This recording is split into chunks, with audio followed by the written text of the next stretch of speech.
Imagine being sentenced to death for a crime that you know you didn't commit. Year after year passes and appeals are denied, and no one wants to listen to you. And you know that time is running out.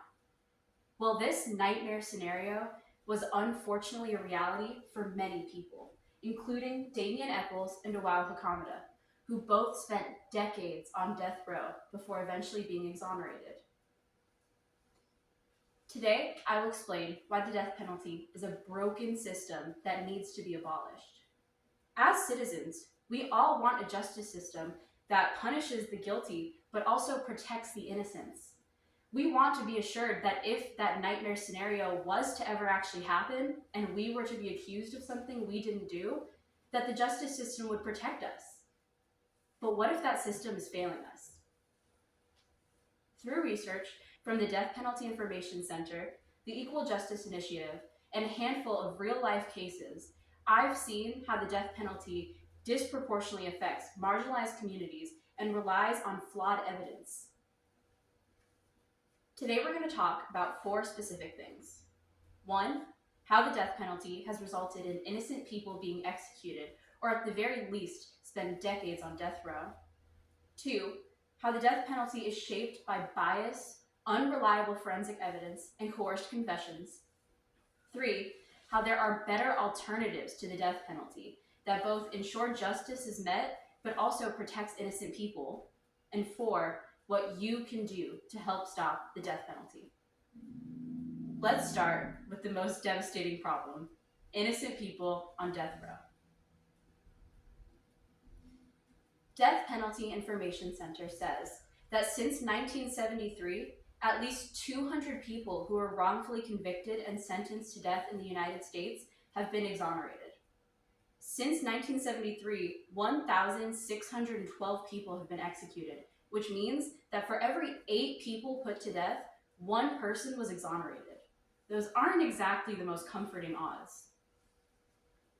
We're now going to look at 2 specific case studies of people who were either executed or at least spent decades on death row, who really shouldn't have been there. First, we're going to look at Carlos de Luna, who was executed in 1989 for the murder of a grocery store clerk. De Luna was executed despite there being strong evidence that another man named Mr. Hernandez had committed the crime. For decades, people kept advocating for his freedom, and he insisted that it was Mr. Hernandez, who he had known at the time. But the police didn't listen, despite there being good reasons for them to. They even went so far as to say that this Mr. Hernandez didn't exist, and de Luna was executed at just 27 years old.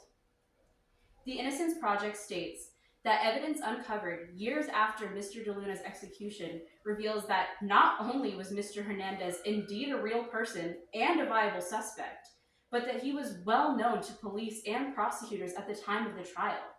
There's no excuse for why they couldn't bother spending a few extra minutes looking into this other suspect. Next, we're going to look at Damien Eccles. Damien Eccles, who I mentioned at the beginning of this speech, was part of the West Memphis 3 teenage boys who were convicted in 1994 for the murder of 3 6-year-old boys.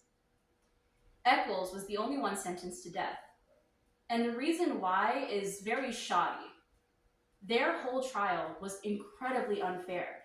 There was no real evidence. The only thing they had to go on was a false confession, false eyewitness accounts that people later recounted and said straight out that they had lied, and circumstantial evidence. And yet, he was still convicted and sentenced to death.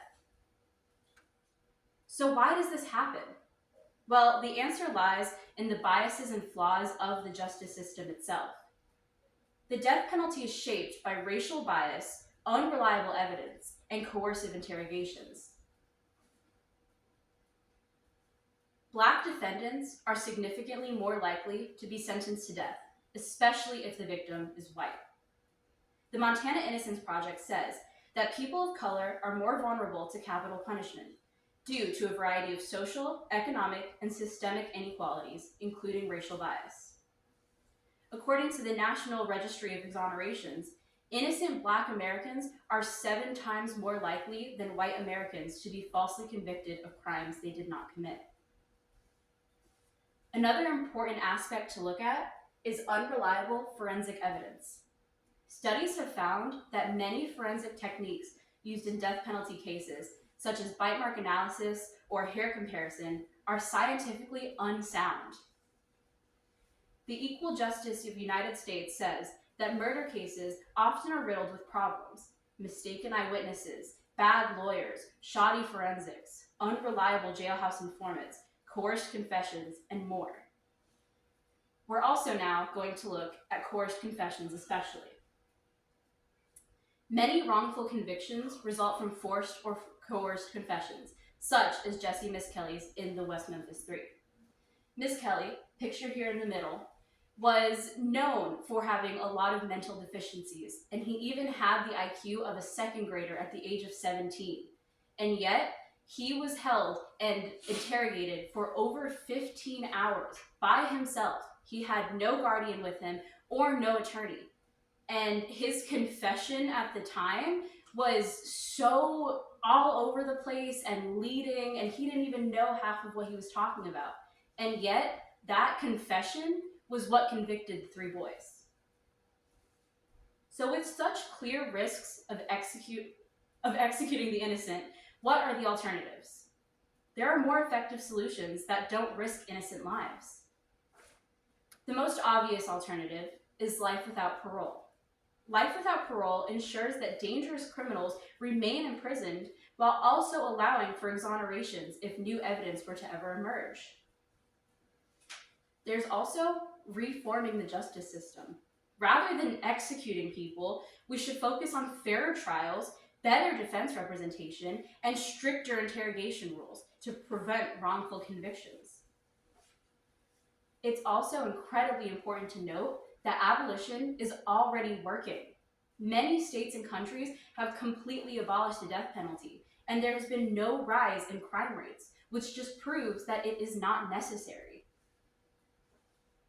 Now that we know that the death penalty is not vital for a fair justice system, how can you help to abolish the death penalty? Well, one thing you can do is to support organizations working to end the death penalty. Groups like the Equal Justice Initiative and the Innocence Project fight for wrongfully convicted people and advocate for policy change. You can also contact lawmakers and vote for reform.